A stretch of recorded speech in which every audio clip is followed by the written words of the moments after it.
E be the magnetic field directing from top to bottom. Uh, I current is flowing.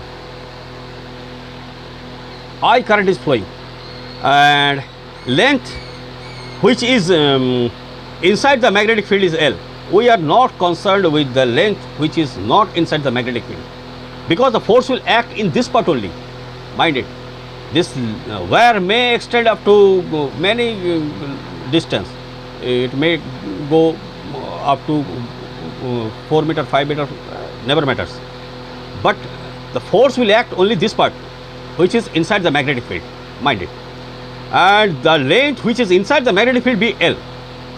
And if A be the area of the cross section, if A be the area of the cross section of this wire, and if N be the number of electrons, free electrons, N be the number of free electrons which is moving inside the wire per unit volume, that means electron density. If E be the charge of an electron,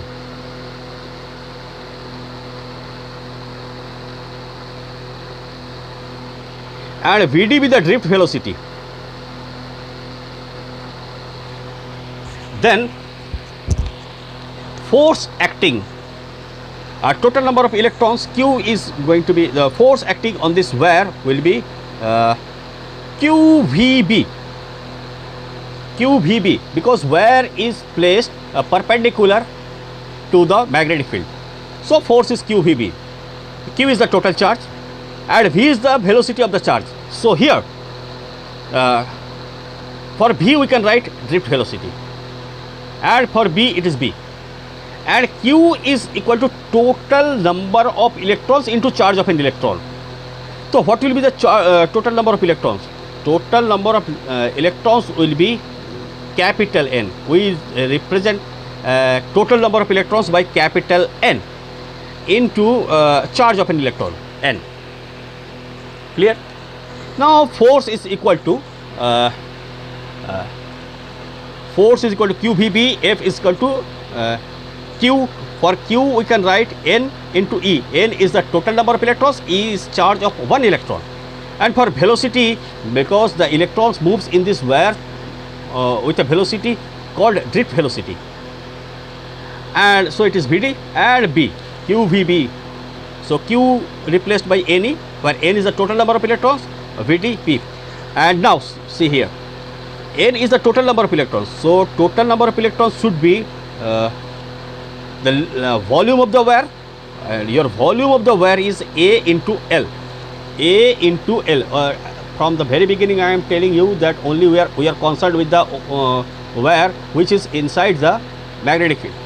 So volume is going to be A into L, and N is the total number of electrons. So if number of electrons per unit volume is small n, then capital N can be replaced by N into A into L, where A into L is the volume and N is the electron density.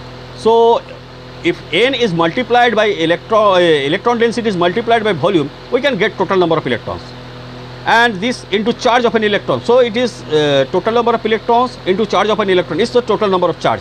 This is the charge placed here, and what is the velocity of this charge? It is Vd into B. And in the chapter of electricity chapter, first chapter, current electricity chapter, you have learned that I is equal to NeAVd. Your I is equal to NeAVd. So for NeAVd I can write I, that is current. So for NeAVd I can write I, NeAVd, let N into L into B. So your force acting on this current carrying wire is Bi into L. Bi into L. Mind it, the wire is placed perpendicular to the magnetic field. If it is not perpendicular to the magnetic field, the force will be different. So we will discuss about this in some other day. And this is the preliminary phase you are running through, and very important. how a magnetic force acts on a moving charge. Uh, and beginning of the lecture, what I told you, if the charge is stationary, magnetic force will not act on that charge. But if electric field is there, electric force will act on the charge. So, if a charge is stationary, for a stationary charge only electric force will act.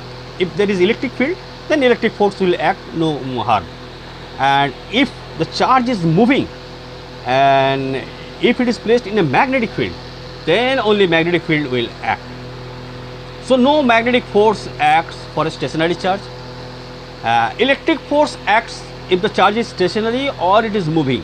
There is no harm. If a charge moves in an electric field, so it will observe electric force, and if magnetic field is also there, so it will also observe magnetic force also. Clear? But if a charge is stationary and magnetic field is there, then no force will act on that charge. And if a charge is stationary, if electric field is there, then the charge will move in the direction of the electric field if the charge is positive. If I don't say positive charge repeatedly, it is understood that the charge is, I am talking about a positive charge. Okay.